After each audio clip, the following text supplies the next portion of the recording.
Assalamualaikum, we are from Group 1. Today we are going to present on the Portuguese conquest of Malacca and its administration.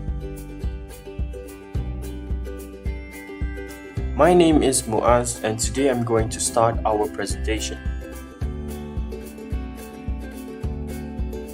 We will be discussing on the arrival of the Portuguese in Malacca, the factors of their arrival, their administration in Malacca, and finally the effects it had on Malacca. During its glory days many years ago, Malacca was well known as the center of maritime trade. The Strait of Malacca was once a passageway of trade link between east and west. Records suggested that the population of Malacca reached around 50,000 to 100,000 people, thus making it the largest Southeast Asian city during its time. Plus, Malacca managed to reach the peak of highest development and was stable in trading activities before the Portuguese conquered Malacca. Some Portuguese records also stated that Malacca was a busy and crowded city, where its inhabitants are wealthy merchants.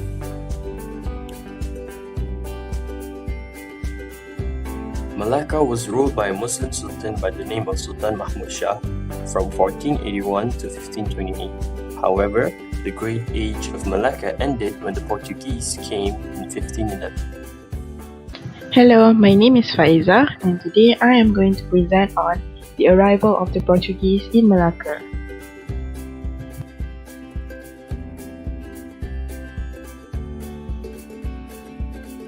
There are two phases of the Portuguese's arrival to Malacca. Portuguese initially had sent the first expedite to Malacca 2 years before the infamous Alfonso de Albuquerque came in 1511. The first expedition was led by Diego Lopez de Sequeira in 1509. The Portuguese also brought with them an Arabic letter from their king to the Sultan. Their arrival had caused suspicion to the Bendahara, but the Sultan saw no harm in welcoming them. But the powerful Gujarati traders convinced the Bendahara and the Sultan to expel and imprison the Portuguese. One of the reasons on why the Gujarati traders convinced the Sultan to attack on the Portuguese was because they perceived the Portuguese as an additional competition and threat to them if they stay in Malacca. The Portuguese was forced to wait, but they grew impatient as the monsoon season was ending and it would be hard to sail back. A fighting scene happened after an accidental firing of an alarm gun on the Portuguese ship. The Malays on the ship jumped to the sea and the Portuguese on shore were captured. This expedition failed and they escaped, but left some of their people in Malacca.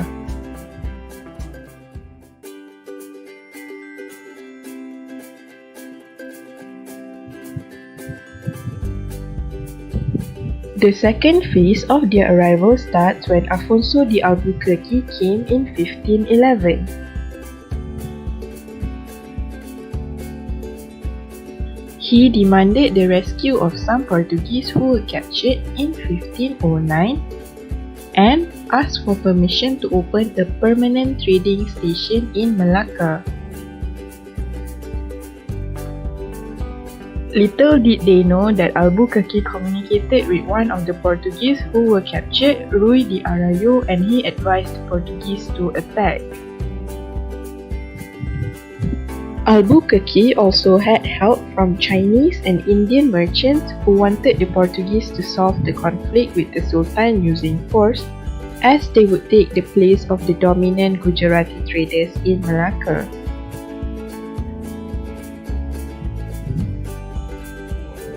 Nina Chatu was one of the persons that helped Portuguese infiltrated Malacca. Albuquerque was determined to attack Malacca and he launched several attacks. Light attacks and more severe attacks commenced from both parties until they both suffered heavy losses.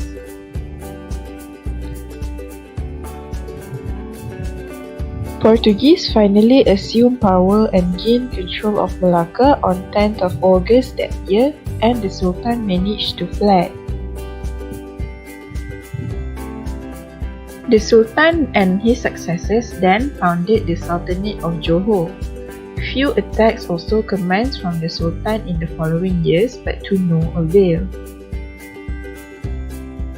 Portuguese stayed in power in Malacca for 130 years, and it ended when the Dutch arrived in 1641. Hi, Assalamualaikum. My name is Nurul Nabila binti Muhammad Rafi. My metric number is 1721172. For my part, I will be presenting on the factor of Portuguese conquered Malacca. The first factor of Portuguese conquered Malacca was due to its strategic position and ideal location on a rocky hill that overlooking the Malacca Straits, and it was also made of natural defenses from hill and the river. The strategic location of Malacca in the strait was to accept ships from many directions. Malacca is surrounded and stand in the middle and also receive trades and commerce from a large spectrum of nations. Hence, due to its strategic location, it's met an increasingly growing rate of trade in Malacca with effective administrative structure and a reasonable tax system. It ensured Malacca to become a wealthy entrepot that attracted There is another significant reason for the Portuguese to travel to the east, which is to exploit precious Asian spices that had become necessary in their part of the world to flavor, to preserve and to conserve their food. Malacca is actually rich with spices such as black pepper, cinnamon, clove and nutmeg. And usually people in European will use in their cooking to make the meat feel tasty and also as a body heater during winter because there is no freezing system there. However, spices are very expensive in Europe since the transport took a long time to reach the European market. Thus, Europeans were envious of Muslim traders who monopolized the Venice spice trade since the Roman times. The wealth of Islamic merchants that sell the spices with high price to the Portuguese determined them to monopolize the eastern trade by conquering Malacca because Malacca is the main trade emporium and spice trade collection center. The third factor of Portuguese conquer Malacca is encouragement from their king. On 28 August 1509, it was the first official arrival of Portuguese in Malacca that was led by Captain Diego Lopes de Esquerra, which was the order and encouragement of the King of Portugal, Dom Manuel. From that, it is considered as the starting point of Portuguese and Malacca contact. Besides having a good marine science and having sophisticated ships, they are also skilled and master in the use of equipment such as compasses and telescope. In addition, the Portuguese interest in Malacca was also driven by concerns over the policy of the expansion of the Spanish power that was said to be interested in conquest of Malacca. Thus, it led the Portuguese to emerge as the first European power to conquer the eastern regions, especially Malacca. Moreover, the reason for the Portuguese to venture Malacca because they are determined to destroy the power and influence of Islam all over the world and want to further develop Christianity regions.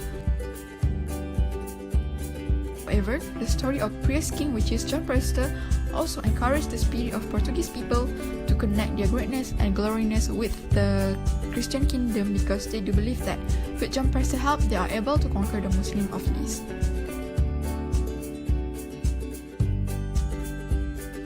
The Portuguese expedition to the east was a great advance for them because they considered that as a continuation of the crusade.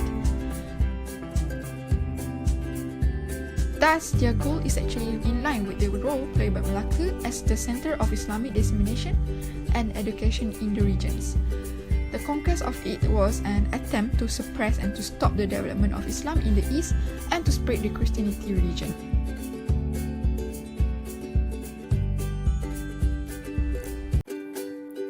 Assalamualaikum warahmatullahi wabarakatuh. My name is Nur Alia binti Muhammad Effendi. For my part, I will be presenting about Portuguese administration in Malacca. Firstly, Portuguese retained most of Muslim administration while still replacing head of the city. And this can be seen from how they kept all previous customs, and they also still have the old roles of Temenggung, Shah Bandar, and Bendahari. The slightest change that they did was they allowed Hindu representation to join the administration.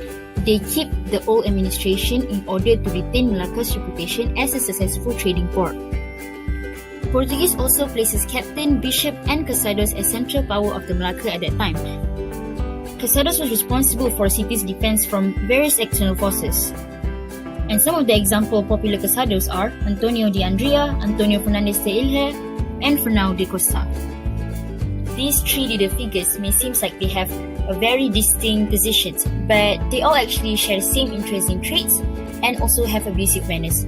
These abusive manners will be further discussed in the economical aspect. Other than that, Portuguese forming alliance through treaties with different neighboring powers such as Java, Pasai, and Kampar in order as one of their desperate attempt to secure power over Malacca. To further ensure the safety of Malacca, militarization was implemented through building fortresses, stone construction to replace perishable walls, and supplying military forces such as soldiers and weapons. Then, Viceroy also requested to substitute palm leaves in building Malacca housings with tiles for extra security of Malacca's perimeter.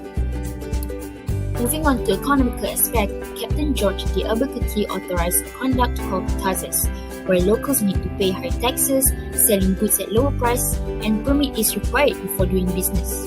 Without the catazes, the merchants could be in risk of getting their ships seized. The merchant also got into the forced trade with Portuguese. Forced trade is when the merchants fail to agree to excessive demands. Just like its name, force will be used on them by the Portuguese.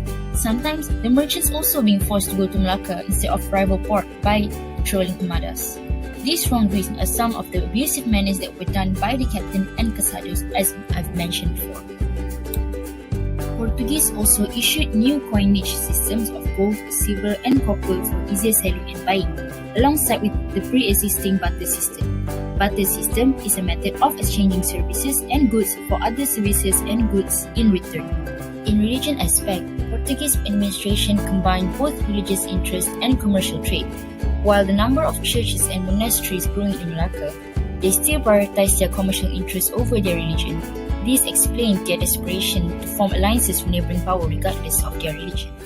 Another thing about Malacca administration during Portuguese conquest, Aceh and Johor have always been competitive rivals to Malacca with occasional hostilities between them. This can be proven with constant sieges by Aceh throughout 1570s, with Johor and Malacca joining forces. The dynamic of these three political powers formed the triangle, where Johor claimed the east side of Malacca as an economic competitor, heavily concerned with Moluccan spice, while Aceh at the west side of Malacca with its religion and economy roles. Aceh's role in religion is not a surprising factor, as they have always been against Portuguese anti-Islamic agenda with the help of Ottoman Empire. Johor acknowledged how powerful and threatening is Aceh, and they feared if Aceh managed to take over Malacca, it would put the triangle out of balance. Therefore, it explained why Johor reluctant to help Aceh and instead helped Malacca during the Aceh sieges. Malacca's survival depended a lot on Aceh and Johor distrust upon each other. So, when Johor and Aceh alliance with the marriage happened at one point in 1580s, it put Malacca in greater risk of much more vigorous attacks. This geopolitical scene went on for a few years until the new century, where the Dutch arrived, marking the doomsday for the Portuguese. Dutch's economically strong and powerful military managed to turn the tide against Portuguese as Johor and Aceh dropped their alliance with Malacca and joined their anti-Portuguese foes in bringing Portuguese down.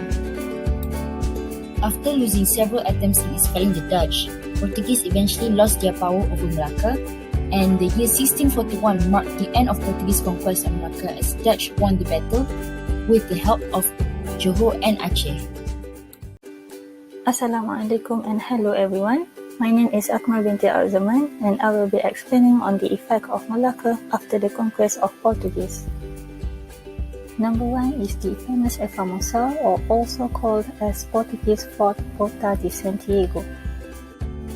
Formosa acts as a defensive fort, generally made up of wooden spin or deposited soil, and it was also guarded by the armed guards. Formosa was built on the previous position of the Great Mosque of Malacca with a rectangular shape. Alfonso de Albuquerque, the leader of the new Portuguese government in Malacca, instantly ordered a defensive fortress to be built after Malacca had fallen into Portuguese. However, in 1795, when the British captured Malacca from the Dutch, William Farquhar, who was Malacca's British captain, ordered the demolition of the fortress. Thus, the gateway to the fortress known as the Porta de Santiago is the only physical evidence left today. Number 2 is the St. Paul's Church. St. Paul's Church is Southeast Asia's oldest European building, situated at the summit of St. Paul's Hill in the historical city of Malacca. It was first designed by Duarte Coelho, Portuguese Fidalgo captain in the 1560s. Historically, the St. Paul's Church has experienced so much transition by making it as a college, and then a hospital, and it was gradually transformed into a military base. However, the building of Christ Church had abandoned the St. Paul's Church until 1930s, where St. Paul's Church had undergone a set of improvements which headed by the Malacca Historical Society. Number 3 is Portuguese words that have influenced the Malay language. For instance, armario, almari, cover, cubis, igreja, gereja, manteiga, manteiga, toala, toala, and queijo, queijo. Although there is a possibility that certain words may have been extracted from Malay language, one can conclude that since Malaya was and is a Muslim country, and dairy products were not part of the people's regular diet at that time, therefore, those words are most likely to have their origins in the Portuguese language. Number 4 is Eurasian Community. It has been developed after the arrival of Portuguese at Malacca as a mixture of Portuguese, Dutch, and British with the Malay people. In 1511, regarding the Portuguese conquest of Malacca, the Portuguese government allowed its explorers to marry local indigenous women under a policy developed by Alfonso de Albuquerque. In order to encourage settlement, the King of Portugal granted to Portuguese men, known as casados or married men, who went overseas and married native women with a free status and exemption from crown taxes, and with support from Albuquerque, multicultural marriages continued to thrive. There are many names and nicknames for the Eurasians that have been given by various people. Number 1 is Bengali Putih or White Bengalis when they first arrived. Number 2 is Nasrani, Serani or Nazarenes, which is likely to be a reference to their Christian faith. Later, the government referred to the group as Portuguese as the original country of origin. Number 5 is Roman Catholic, and this religion spread when the Portuguese married the Malaccan people. It was during the fall of Roman Catholicism's influence in Europe that had forced the kings of Spain and Portugal to broaden their support to the New World explorers in order to help expand their empires and the Roman Catholic Church by military forces. Therefore, they sent out army and the priests along with the colonizers and explorers such as Christopher Columbus and Vasco da Gama. Saint Francis Xavier was the most renowned Catholic missionary who arrived in Malacca on 8 May 1545. Number 6 is dance and cultural elements. The real traditional dance of these Malaysian Portuguese is the Banyo, the descendants of Malay Joget, which began in Malacca. The gesture of Joget dance follows a rhythm with teasing and playing between partners, which is relatively fast. The music also comes from the Portuguese, including the keroncong, where the Portuguese introduced Western musical instruments such as the violin and the ukulele in Malay music for the first time. The priests who came from Portugal, Goa and Macau, and also St. Peter that served in this Malacca mission, who revived Portuguese dancers from various areas of Portuguese that are now being able for the Malaysian people to enjoy these vibrant dances and music. In conclusion, the conquering success of Malacca promised the Portuguese the fame as the first European power that defeated a magnificent and infamous empire. However, the Portuguese were only able to survive for about a century in Malacca. It is possible that the main weakness of the Portuguese come from their unwillingness to compromise their trade ambitions and their religious sentiments. As a Malaysian, we need to know the origin of our own nation, because with this knowledge, we can preserve and defend our country from being colonized in the future.